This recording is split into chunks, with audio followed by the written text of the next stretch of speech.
네, 오늘 우리가 읽은 본문 6절, 7절 말씀에 보면 사도가 전한 복음을 받은 이 데살로니가 성도들이 어떻게 복음을 받았고 또 어떤 사람들로 변화가 되었는가, 이걸 말씀해 주고 있습니다. 이것은 데살로니가 교회에만 속한 특별한 그런 현상이 아니라 세계 어느 곳, 어느 시대를 막론하고 복음이 증거될 때 그 복음과 함께 성령의 역사로 그 복음을 받아들이고 믿는 자들에게 나타나는 한결같은 모습을 오늘 본문에서 말씀해 주고 있습니다. 그러니 그들이 복음을 듣고 어떤 형편에서 복음을 들었고 또 복음을 듣고 어떤 사람으로 그들이 새로워졌는가, 이 말씀을 우리가 들으면서 그러면 나는 어떤 형편에서 복음을 받고 있고 또 나는 복음을 받고 어떤 모습의 사람으로 살고 있는가, 곧 복음에 합당한 사람으로 나의 삶이 현재 주님 앞에 드려지고 있는가, 이걸 우리가 점검을 해야 하는 것입니다. 자, 우리 주 예수 그리스도의 복음은 사람이 계획하고 성취한 그 근원이 세상과 사람에게 있는 것이 아닙니다. 만일 그렇다면 이 복음은 영원한 복음이 될 수 없죠.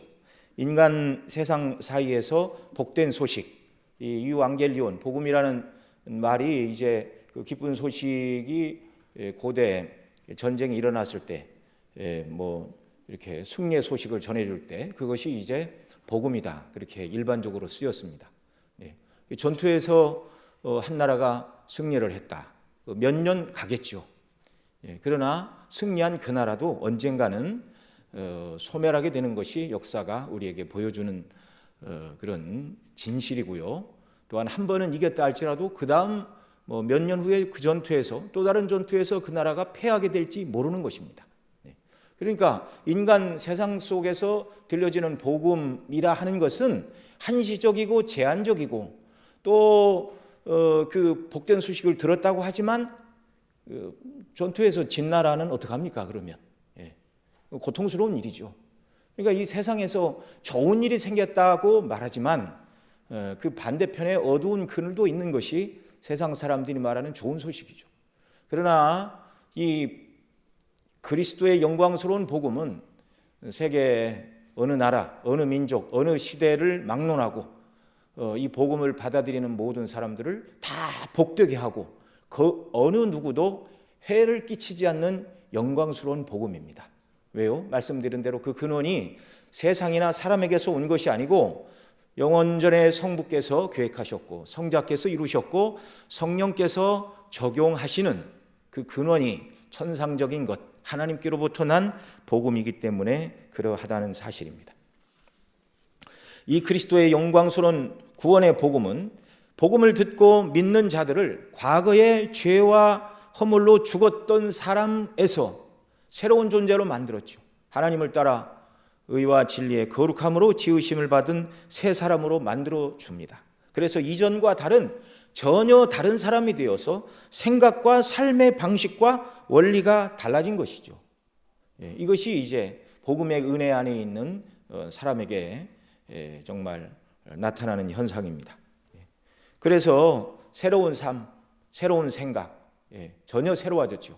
그래서 이 복음을 믿고 순종하는 자들로 하여금 얼마나 복음이 영광스럽고 또 복음이 말씀하는 우리가 현재는 이제 몸의 구원은 우리가 아직 완전히 받지를 못했습니다. 성화의 구원은 완전히 받지 못했는데 완전하게 죄의 몸을 벗게 되고 예수님이 입으신 그 부활의 영광의 몸을 우리가 입게 되는 날, 어떤 죄의 유혹도 우리가 느끼지 않게 되고 참 사랑 가운데 하나님의 영원한 나라에서 거하게 될 이 영광, 그리고 그 하나님 나라는 의로우시고 거룩하시고 우리를 사랑하신 하나님과의 영원한 교제와 교통이 영원토록 계속되는 그 나라죠. 이것을 생각할 때 정말 저와 여러분은 날마다 기뻐할 수밖에 없고 이 소망 때문에 이 복음을 믿고 따르는 자들을 복음은 놀라운 사람으로 시대마다 바꾸어 놓았다는 사실을 우리가 기억을 해야 됩니다. 그래서 하나님께로서 난 이 복음, 성령께서 역사하심으로 말미암아 이 복음을 진실로 믿고 받아들이고 순종하는 자들은 전혀 딴판의 사람이 되었고 어느 시대 어느 곳에서나 모든 세상 사람들의 주목을 끌고 좋은 면에서 그 영향력이 복되고 아름답게 나타났다는 사실을 우리가 기억을 해야 되고요. 우리가 이 하나님의 말씀을 들으면서 주께서 우리에게도 이와 같은 큰 은혜 베풀어 주시기를 소망하는 역사가 우리에게 있기를 바랍니다. 복음과 세상의 그 어느 것과도 비길 것은 없습니다. 글쎄요, 뭐 사람마다 생각은 다르겠지만 이 역사 속에 등장한 무슨 철학 또는 윤리 또는 뭐 이념, 뭐 그 어떤 이데올로기, 뭐 세상 사람들이 발견한 것 중에 가장 강력한 것이 있다면 제 개인적인 견해는 그것이 공산주의 이론이 아니겠는가 이런 생각이 듭니다. 굉장히 좋은 목표이죠. 모든 사람을 잘 살게 하자, 똑같이 잘 살게 하자. 참 이 상향은 엄청나게 놀랍습니다. 그러나 그 공산주의 이데올로기가 사람들 보기에는 대단해 보여도 사람들은 그 이념대로 살 만한 능력이 없습니다. 그래서 내가 열심히 해서 나만 잘 사는 게 아니라 모든 사람이 똑같이 잘 사는 이상향의 사회, 이 인간이 타락하고 범죄한 인생이라 그런 사회는 오지 않습니다. 뭐 그렇다고 자본주의가 성경이 말씀하는 그런 경제 원리인가? 뭐 꼭 그런 것은 아니죠. 그러나 사람들은 열심히 일할 수 있는 동기부여가 되지 않으면 움직이지 않는 것이죠. 그래서 공산주의 이론을 택한 나라보다 자본주의 이론을 택한 나라들이 경제적으로 훨씬 윤택하게 살아갈 수밖에 없는 것입니다. 공산주의는 이념은 좋은데 사람이 얼마나 타락하고 부패했는가, 그 이상향대로 사람이 살 수 없다는 걸 알지 못했고요. 그 다음에 그 이상향을 위해서 약간의 폭력도 불사할 수 있다. 참 무서운 생각이죠. 지금도 저 북한의 노동 수용소에 기독교인들이 3만에서 4만 정도가 수용되어 있다 이렇게 이야기를 하는데 자신들의 목표를 위해서라면 얼마든지 다른 사람의 자유와 신체와 신앙을 억압하는 그런 정말 무서운 이념이 되고 말았습니다. 그래서 역사가 드러내 주었죠. 공산주의 이론은 이미 다 실패했고 또 뭐 공산주의를 표방하는 나라를 할지라도 공산주의의 원래 이념은 다 집어 던지고 다 수정된 그런 원리들을 붙들고 그렇게 살아가고 있는 것이죠. 아무리 대단한 것이라 할지라도 사람으로부터 나온 것은 그 어두운 그늘이 너무나 크게 지는 것입니다.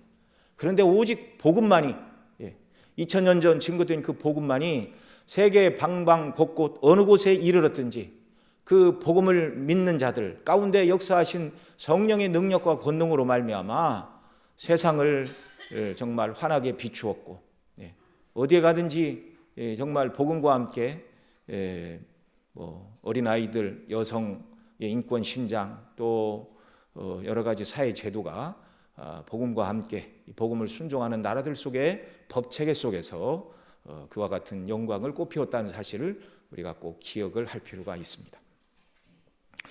자, 이 복음이 얼마나 영광스러운가? 이 복음은 전혀 딴판의 사람을 만든다고 말씀을 드렸는데요. 하나님께서 처음 아담을 만드실 때 흙으로 그의 몸을 이렇게 하나님이 빚으셨습니다. 흙으로 그의 몸을 빚으시고서 그 몸만 만들어 놨을 때는 참 사람이 아니었습니다. 흙으로 빚으신 후에 그 코에 하나님께서 생기를 불어 넣으실 때 비로소 살아있는 생명, 참 사람이 된 것이죠. 복음을 들어도 믿지 않는 자들 가운데서는 성령께서 아무런 역사도 하시지 않으시지만 그러나 복음과 함께 복음을 믿는 자들 속에 성령이 역사하신 사람은 정말 그 복음 안에서 그 사람이 새롭게 되는 거듭나는 놀라운 역사가 일어나는 것이죠. 그래서 하나님께서 아담을 흙으로 지으시고 그 코에 생기를 불어넣으시자 생명이 되어 생각하고 말하고 손을 움직이고 발로 걷고 노래하고 하나님 지으신 만물을 잘 다스림으로 정말 하나님께 영광을 돌렸듯이 복음을 믿고 거듭난 성도들의 심령 속에 내주하시는 성령님의 인도와 교통으로 말미암아 성도들이 영 딴판의 사람이 되었고 하나님이 기뻐하시는 일을 감당하는 그런 정말 살아있는 거듭난 영적인 존재들이 되었다는 사실입니다. 이제 예수님 안에 있는 저와 여러분의 이야기입니다. 우리 모두는 그리스도 안에서 새로운 피조물이 된 자들임을 믿으시기 바랍니다. 저와 여러분은 이 세상에 믿지 않는 사람들과 삶의 목적과 방법과 원리가 전혀 딴판인 사람들이어야 됩니다. 그들은 구원받지 못했고 영적으로 죽어있고 하나님도 모르고 내세가 있는 줄도 모르고 그 죄로 말미암아 영원한 지옥의 형벌과 믿는 자들에게 주시는 하나님의 영원한 나라가 있는 줄 모르고 그저 땅만 바라보고 살다가 망하는 자들이죠. 그러나 복음을 듣고 거듭난 저와 여러분의 심령 속에 성령이 내주하시고 날마다 하나님의 말씀으로 우리를 가르치시고 그 진리를 따라 순종하게 하시는 이 은혜를 저와 여러분이 더 누려야 한다는 말이죠. 그래서 이 참 복음은 이 복음을 받아들인 자의 심령 속에 역사하시는 성령님의 인도와 능력과 권능 가운데 정말 이 복음이 영광스럽고 복되고 진리이고 하나님께로부터 온 완전한 구원의 체계라는 것을 드러내고 증거한다는 사실입니다. 그렇게 해야 될 사람이 바로 저와 여러분들입니다. 이런 일들이 데살로니가 교회 가운데 나타났는데요. 그러면 그들은 어떤 형편에서 복음을 받았으며 그 복음 안에서 어떻게 반응했는가? 자, 먼저 우리 읽은 6절 말씀 다시 한번 더 보겠습니다. 또 너희는 많은 환난 가운데서 성령의 기쁨으로 도를 받아 우리와 주를 본받는 자가 되었으니 이렇게 말하고 있습니다. 자, 그들이 복음을 받아들일 때의 환경이 어땠다고요? 너희는 많은 환난 가운데서 성령의 기쁨으로 도를 받았다. 이렇게 말하고 있습니다. 자, 여러 번 강조하여 드리는 말씀이지만 복음은 항상 세상에서 반대를 받습니다. 세상 사람들, 곧 하나님을 거스린 아담의 후손들은 자신들이 하나님을 거역하여 죄인이 되었다는 사실을 의식할 수는 없지만 그러나 원죄를 갖고 태어난 자들의 그 성향은 항상 하나님을 거스리고 대적하는 대로 그 본성의 원리가 작동을 하게 되어 있습니다. 그래서 하나님을 거스리고 불순종하는 원리가 불신자들이 태어날 때부터 가지고 태어나는 원리라는 말이죠. 그래서 구원의 복음을 들을 때 항상 적대적이고 적의를 갖고 있기 때문에 성령이 역사하지 않으면 자신이 죄인임을 깨닫지 못하면 항상 복음을 미워하고 복음을 전하는 자를 핍박하고 받아들이는 자를 멸시하는 것이 이 세상의 원리인 것이죠. 그래서 이 복음이 증거될 때 그 복음을 받는 세상이 정말 평화의 때냐 전쟁의 때냐 기근의 때이냐 세상의 조건과 전혀 상관없이 항상 복음은 세상적으로 평화의 때라 할지라도 항상 복음이 전파되는 그곳에는 환난과 핍박이 있어 왔다는 사실입니다. 이건 주님이 말씀하신 대로이죠. 세상이 너희를 미워하면 너희보다 먼저 나를 미워한 줄 알라. 너희가 세상에 속하였으면 세상이 자기의 것을 사랑할 터이나 너희는 세상에 속한 자가 아니요 도리어 세상에서 나의 택함을 입은 자인 고로 세상이 너희를 미워하느니라. 내가 너희들로 종이 주인보다 크지 못하다 하는 말을 기억하라. 사람들이 나를 핍박하였은즉 너희도 핍박할 터이라. 요한복음 15장에서 기록된 말씀입니다. 또 산상수훈에서 이렇게 말씀하셨죠. 주님의 말씀입니다. 나로 말미암아 너희를 욕하고 박해하고 거짓으로 거스려 모든 악한 말을 할 때에는 너희에게 복이 있다. 하늘에서 복이 있다. 주님을 진실로 따르고자 하는 자들은 세상에서 핍박을 받고 거짓으로 고소를 당하는 일들이 너에게 있을 것이다. 세상이 하나님에 대해 적대적이라고 말씀을 드렸죠. 그래서 창조 세계에 하나님의 영광을 알만한 것이 분명히 보여 알만한 것이 있다. 이게 로마서 1장에 사도가 가르치고 있는 바이죠. 그럼에도 불구하고 인생들은 창조주께 영광을 돌리지도 않는다. 하나님을 무시하고 그저 빅뱅 이론 또 무슨 창조론을 그렇게 비판하면서 진화론을 말하고 하나님을 멸시하는 것이 세상의 원리입니다. 또 하나님께서는 율법을 모르는 자들에게 양심을 주셔서 인생이 그렇게 살면 안 된다라고 이 양심의 꺼리낌과 가책을 주지만 어느 나라 어느 백성이 양심의 그런 호소에 따라서 살아가는 자들이 어디가 있습니까?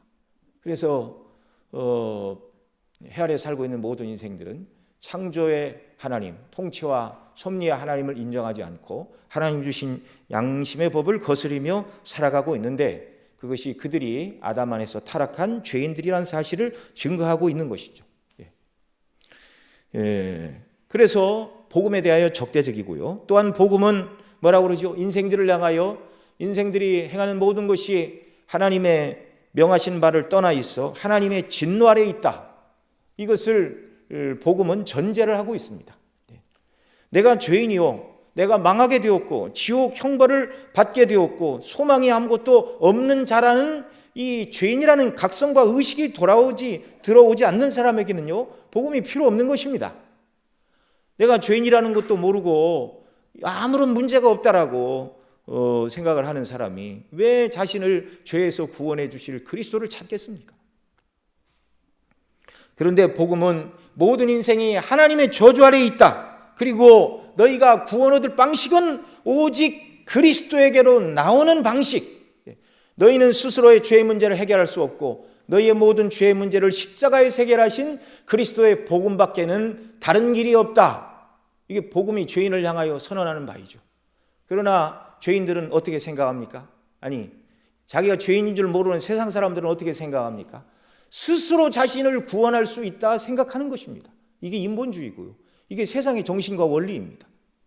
예수님 믿고 구원받고 죄사함 받으세요 그러면 인생이 얼마나 심약하면 저런 소리를 할까? 정말 자기 삶을 주도적으로 살지 못하고 연약하기 때문에 신을 의지하는 존재라고 그렇게 얘기합니다. 아주 영적으로 눈이 떠지지 않아서 그런 것이죠.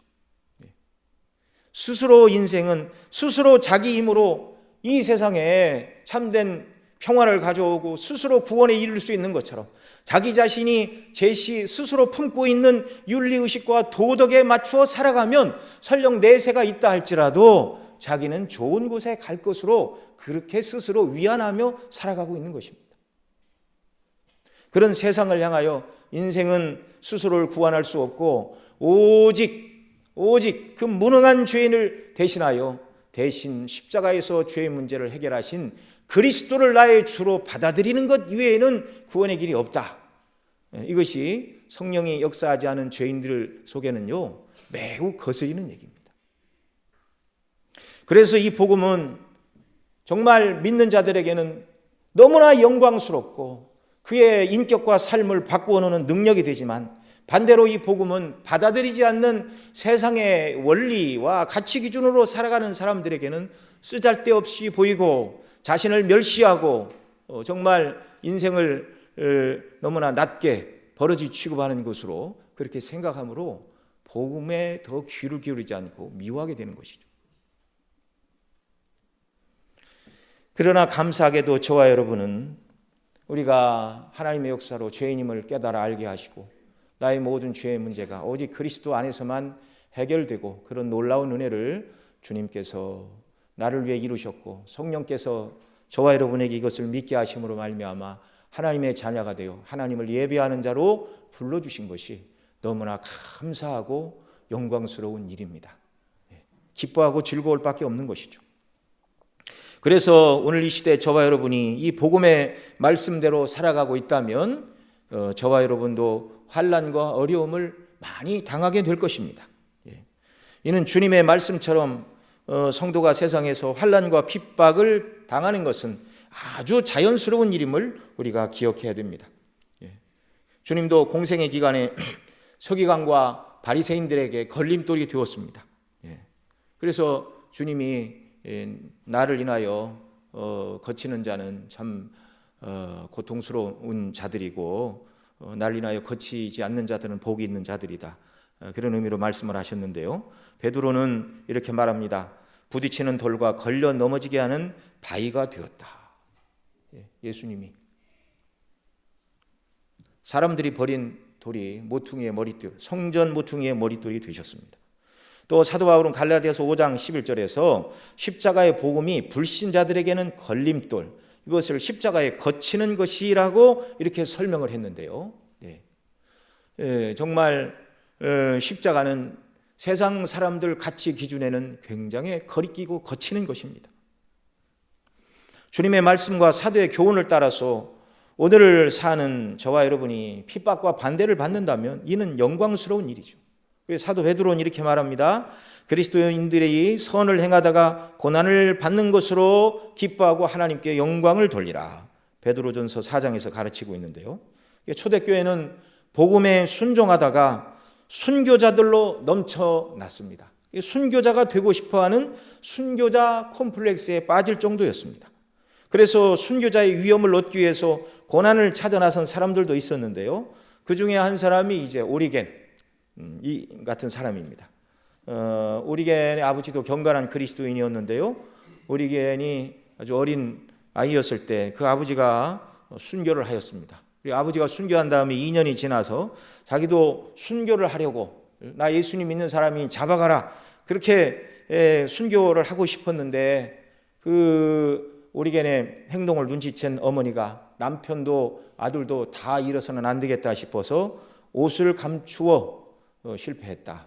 그 어머니 말에 이제 아들이 설득을 당한 것이죠. 그러나 이제 훗날 데시우스 황제 때 붙잡혀 옥살이와 고문 후유증으로 결국 이 오리겐은 순교를 하게 되었습니다. 자, 복음을 위하여 순교자가 되시라는 말씀을 드리는 것이 아니고요. 참 복음을 받은 저와 여러분이 주의해야 할 일이 있다는 것이죠. 우리 자신의 연약함 때문에 우리가 고난을 받지 않도록 해야 한다는 것입니다. 우리 자신의 연약으로 세상 가운데 저 사람 예수 믿고 교회 다닌다는데 저 사람 행동과 말이 왜 저렇지? 그러면 우리의 말과 행동, 우리 자체가 복음의 걸림돌이 되어 더 이상 우리의 말과 행동에 세상 사람들이 귀를 기울이지 않게 된다는 말입니다. 여러분, 설교자는 단위에서 성도들에게 하나님의 진리와 그 진리에 비추어서 사는 삶이 무엇인가를 설교한다면 우리 모든 성도님들, 설교자를 비롯한 모든 하나님의 백성들은 삶 속에서 그 하나님 주신 은혜의 원리를 붙들고 말과 행동과 삶으로써 불신자들에게 구원받은 하나님의 백성의 삶은 이러한 것이라고 삶으로 행동으로 설교해야 하는 자들입니다. 그런데 성도가 믿지 않는 세상 사람들 가운데 이렇게 어울렸는데 세상 사람들이 전혀 불편을 느끼지 않고 와, 정말 저 사람은 교회 다니는 사람이지만 말도 잘 통하고 전혀 불편함이 없고 참 어떻게 생각하는 것이 나하고 똑같은지 인생의 가치관이 나하고 비슷하다 이렇게 불신자가 느낀다면 이건 문제가 있는 것입니다. 우리 교회 성도님들은 그렇지 않겠지만 현대 그리스도인들에게 있어서 십자가도 이해하는 방식이 달라지고 있습니다. 사도는 십자가, 그리스도의 십자가에 대해서 말할 때 우리가 하나님 앞에 갖게 되는 죄인이라는 이 의식, 두려워 떨 수밖에 없고 이 죄의 문제가 해결되지 않으면 나는 영원히 망하고 지옥 형벌을 면할 길이 없다. 두려워 떠는 자들에게 이 십자가의 복음은 너의 모든 죄짐을 그리스도께서 해결하셨으니 너는 죄에 대하여 떨지 않아도 된다. 너의 죄에 대한 모든 책임이 그리스도에게 옮겨갔다. 그것만 말하는 것이 아니라 그 다음에 이 놀라운 그리스도의 십자가의 복음이 너를 죄에서 구원했을 뿐만 아니라 이 그리스도의 죽으심과 함께 너는 죄에 대하여 죽고 그리스도의 부활하심과 함께 너는 의에 대하여 산 자라고 사도 바울은 그렇게 복음이 무엇인가를 적용을 해주고 있습니다. 그래서 예수님이 나를 위해 죽으셨다는 것을 깨달은 성도는 나는 원리적으로 죄와 상관없는 자이니 이제는 죄를 버리고 하나님이 기뻐하시는 삶을 살아라. 그게 그리스도의 십자가가 날마다 우리에게 증거하고 있는 메시지입니다. 그런데 오늘날 현대인들은 십자가의 복음을 바꾸어서 자기가 죄를 지을 때마다 지옥 가지 않아도 된다. 더 이상 십자가가 있는 한 양심의 자책을 느끼지 말아라. 거기까지만 적용을 하고 죄를 버리지 않는다면 그리스도의 십자가를 우리가 바로 사용하는 것이 아니죠. 부도덕한 삶을 살면서 그리스도의 영광스러운 복음을 증거할 수는 없습니다. 주님은 거룩하신 삶과 또 대속의 죽음으로 이루실 이 구원을 인하여 정말 죄인들의 친구가 되어 주셨습니다. 당시 서기관과 바리새인들은 그런 세리와 창기와 죄인들, 이런 사람들은 절대 천국에 못 간다, 저런 사람들과는 어울려서 안 된다, 이렇게 가르쳤죠. 그런데 주님이 자기들의 생각과 그들의 친구가 되어주시고 그들에게 천국 복음을 증거하시고 그들과 함께 먹고 마시니 아주 독한 말로 죄인의 친구요, 먹고 마시기를 탐하는 자다.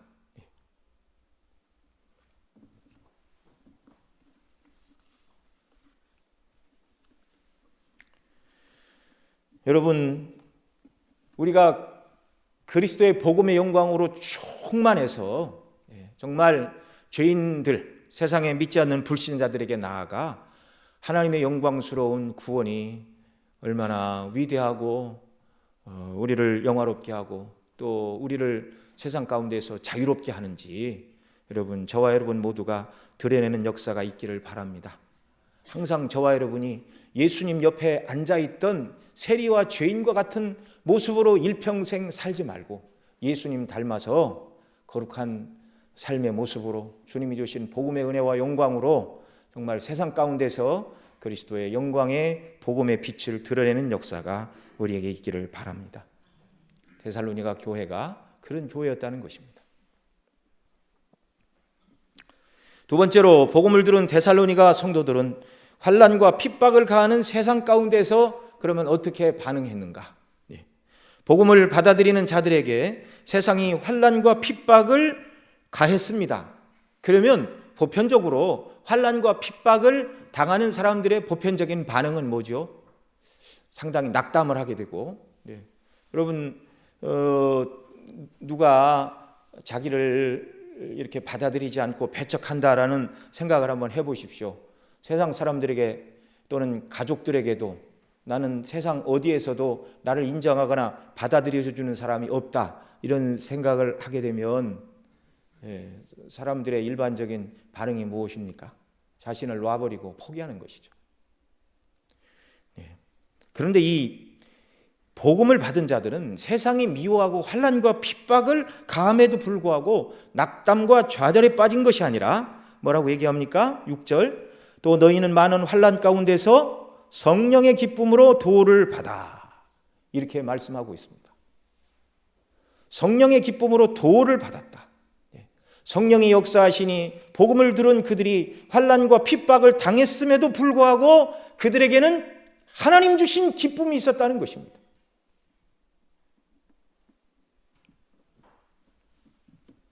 이 기쁨은 복음을 받아들인 자들에게 주시는 성령의 열매입니다. 사도행전 8장 5절로 8절에 보면 빌립이 사마리아 성에 내려가 그리스도를 백성에게 전파하니 무리가 빌립의 말도 듣고 행하는 표적도 보고 일심으로 그의 말을 쫓더라. 많은 사람에게 붙었던 더러운 귀신들이 크게 소리를 지르며 나가고 또 많은 중풍병자와 안진뱅이가 나으니 그 성에 큰 기쁨이 있더라. 여러분, 외적으로 나타난 표적과 그런 병고침과 귀신이 쫓겨나가는 이런 것들을 보고도 기뻐했겠지만 그들이 진실로 기뻐했던 기쁨의 근거는 죄사함의 기쁨이요 구원의 기쁨인 줄 믿으시기 바랍니다. 그래서 복음을 들은 자들은 환난과 핍박에도 불구하고 기뻐하게 되는 것입니다. 또 성령의 인도하심을 받은 필립 집사가 광야길로 내려가 구시 내시를 만났습니다. 성령이 광야길로 내려가라 그렇게 하셔서 그가 병가에 앉아 이사야서를 읽고 있었습니다. 읽으면서 이 이사야가 말하는 것이 자기 자신이뇨 타인을 말하느뇨 그러자 그분이 털 깎는 자 앞에 잠잠한 그분이 바로 그리스도라고, 그리스도를 증거하는 것이라고 말할 때 그가 복음을 듣고 정말 새로워졌죠. 빌립이 입을 열어 그래서 시작하여 예수를 가르쳐 복음을 전하니 길 가다가 물 있는 곳에 이르러 내시가 말하되 보라 물이 있으니 내가 세례받음에 무슨 꺼리낌이 있으리요. 자기 스스로 그리스도의 복음을 깨닫고 주님이 나를 구원해 주셨고 나는 주님의 자녀가 되었다는 확신이 그의 마음에 들어와 물이 있으니 나에게 세례를 달라 먼저 요청한 것입니다. 이에 명하여 병거를 머물고 빌립과 내시 둘 다 물에 내려가 빌립이 세례를 주고 둘이 물에서 올라갈새 주의 영이 빌립을 이끌어 간지라 내시는 흔연히 길을 가므로 그를 다시 보지 못하니라. 내시는 흔연히 길을 갔다 이렇게 말씀하고 있습니다. 영어 성경에서는 그는 기뻐하면서 계속 길을 갔다 이렇게 표현하고 있습니다. 즐거운 마음으로 계속 길을 갔다. 복음을 듣고 하나님의 자녀가 된 기쁨, 영생의 즐거움과 기쁨, 성령께서 주시는 이 기쁨의 열매가 그의 심령을 주장한 것입니다. 사도행전 13장에는 바울과 바나바가 피시디 안독에서 복음을 전하자 믿는 자들이 나타났죠. 그러나 박해하는 자들도 나타나 바울의 말을 변박하고 비방하자 바울이 이렇게 말합니다. 하나님의 말씀을 유대인인 너희에게 먼저 전하는 것이 마땅한 일이지만 너희가 영생 얻음에 합당치 않은 자들로 자처하니 우리는 이방인에게로 가노라. 그들이 발에서 먼지를 떨어버리고 이고니온으로 갔습니다. 그런데 그 다음 절인 52절에서는 이렇게 말합니다. 제자들은 기쁨과 성령이 충만하니라. 사도를 박해했던 그 유대인들의 박해가 사그러든 게 아니에요. 여전히 그곳에 있어요. 비시디 안디옥에. 그럼에도 불구하고 제자, 복음을 듣고 예수님 믿은 자들은 기쁨과 성령이 충만하더라. 복음이 증거되는 곳곳마다 구원받은 사람들 속에 나타난 것이 기쁨이었습니다. 사도행전 16장에 빌립보 감옥의 간수가 옥문이 열린 것을 보고 자결하라 하자 바울 사도가 말했습니다. 내 몸을 상하지 말라. 우리가 다 여기 있노라. 뛰어들어가 무서워 떨며 바울과 실라 앞에 부복하고 이렇게 말하죠. 선생들아, 내가 어떻게 해야 구원을 얻으리까? 옥문이 열렸지만 사도는 나가지 않았습니다. 그 모습을 보고 왜 안 나갔습니까? 이렇게 묻지 않고 선생들아, 어떻게 해야 내가 구원을 얻으리까? 사도 바울이 뭐 하는 사람이라는 것을 이 간수가 알고 있었죠. 생명의 구원의 복음을 전하는 사람인 걸 알고 있었습니다. 주 예수를 믿으라. 그리하면 너와 네 집이 구원을 얻으리라. 이렇게 말하였고 이제 그를 데리고 가 씻기고 이렇게 하고 복음의 말씀을 전할 때 그들이 세례를 받았습니다. 그 말은 예수님이 나의 구주라는 신앙 고백이 그들에게 있었다는 그 말이죠. 세례를 받은 후 사도에게 음식을 차려주고 그 다음 34절에 이렇게 말합니다. 저와 온 집이 하나님을 믿었으므로 크게 기뻐하니라. 복음은 하나님께서 죄인을 사랑하시되 사랑하시는 독생자를 대신 죗값으로 내어주시고 인생의 문제를 완벽하게 해결하시고 믿는 그들을 죄인의 자리가 아니라 의로운 사람, 더 나아가 하나님의 사랑받는 자녀의 신분으로 바꾸어졌다는 이 놀라운 복음에 대한 깨달음. 아니, 나 같은 죄인이 지옥만 가지 않아도 되는데 어떻게 하나님의 사랑받는 자녀가 되었는가? 하나님이 나를 얼마나 사랑하셨기에 그 아들을 내어주셨는가? 복음을 깨달을 때 성령께서 주시는 기쁨이 그들을 주장했습니다. 여러분, 복음이 증거되는 곳이라면 어느 곳에서든지 복음을 받아들이는 자들에게 이 기쁨이 넘쳐나는 줄 믿습니다. 저와 여러분들이 처음 예수님 믿을 때 복음과 함께 주시는 이 기쁨을 받은 자들입니다. 나는 예수님 믿기는 믿지만 나는 그런 기쁨은 받은 바가 없습니다. 그러면 이건 곤란한 얘기입니다. 우리 부른 찬송가 209장이 이렇게 말합니다. 주의 말씀 받은 그날 참 기쁘고 복되도다. 이 기쁨만 못 이겨서 온 세상에 전하노라. 기쁜 날 기쁜 날 주 나의 죄 다 씻은 날 늘 깨어서 기도하고 늘 기쁘게 살아가리. 기쁜 날 주 나의 죄 다 씻은 날. 옛날 가사에는 이렇게 되어 있습니다. 주의 말씀 처음 받은 날 참 기쁘고 복되도다.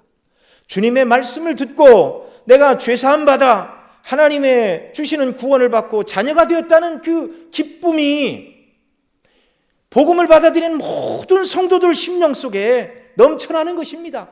이 기쁨만 못 이겨서 온 세계에 전하노라. 기쁜 날 주 나의 죄 다 씻은 날 늘 깨어서 기도하고 늘 기쁘게 살아가리. 기쁜 날 주 나의 죄 다 씻은 날. 이 놀라운 은혜의 고백이 저와 여러분 심령 속에 더 넘쳐나기를 주께서 이 은혜를 저와 여러분 모두에게 더 넘치도록 부어주시기를 바랍니다. 하나님 앞에 큰 사람, 위대한 신앙의 인물은요, 큰 선교 세타를 짓고 또 큰 전쟁에 나가 승리한 전쟁 영웅들이 아닙니다. 바로 이 구원의 기쁨과 감격 속에서 주님을 찬양하고 기도하면서 크든 작든 모든 일을 매일 매순간 주의 영광을 위하여 믿음으로 기도하며 성령의 도우심으로 행하는 그 사람이 하나님 앞에 큰 사람이요 하나님이 찾으시는 성도인 줄 믿으시기 바랍니다.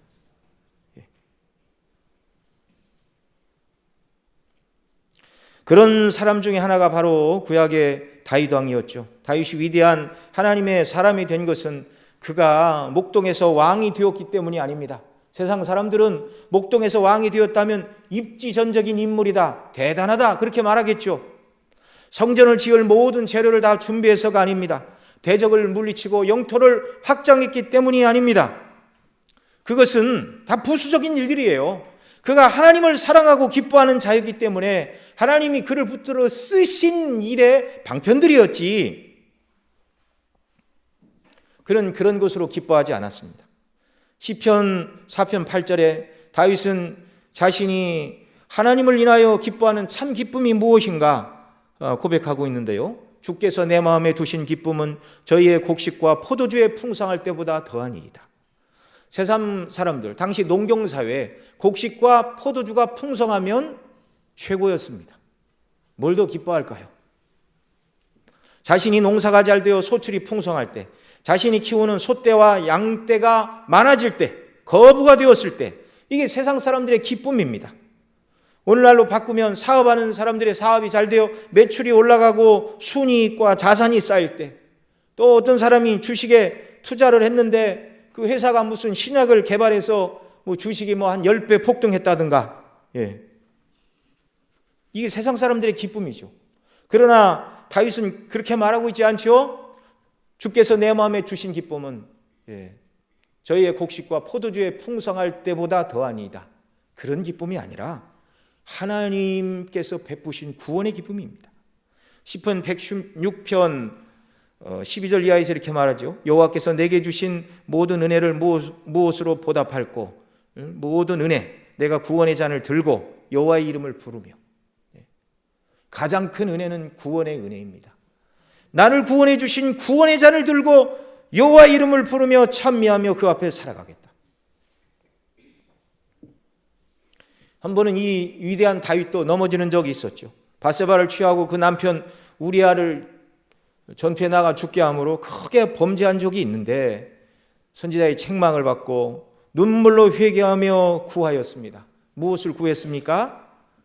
내가 이런 죄를 지었다고 백성들에게 알려져 망신을 당하거나 왕권이 흔들리거나 왕의 자리에서 쫓겨나거나 대적이 침입을 하거나 이런 일이 없게 해주십시오라고 자신의 명예나 안위를 구한 것이 아니라 그가 시편 51편에서 회개하며 하나님 앞에 구한 것이 무엇이죠? 내 모든 죄를 사하시고 주 앞에서 나를 쫓아내지 마시고 주의 성신을 거두지 마시고 구원의 기쁨을 회복시켜 달라는 것이었습니다. 저와 여러분이 구원받은 백성으로서 이 땅을 살아갈 때 연약과 허물에 떨어져 정말 이 예수님 믿을 때 주셨던 기쁨과 즐거움과 감격, 이것이 우리 심령에 사그러들었다면 이것이 가장 큰 문제입니다.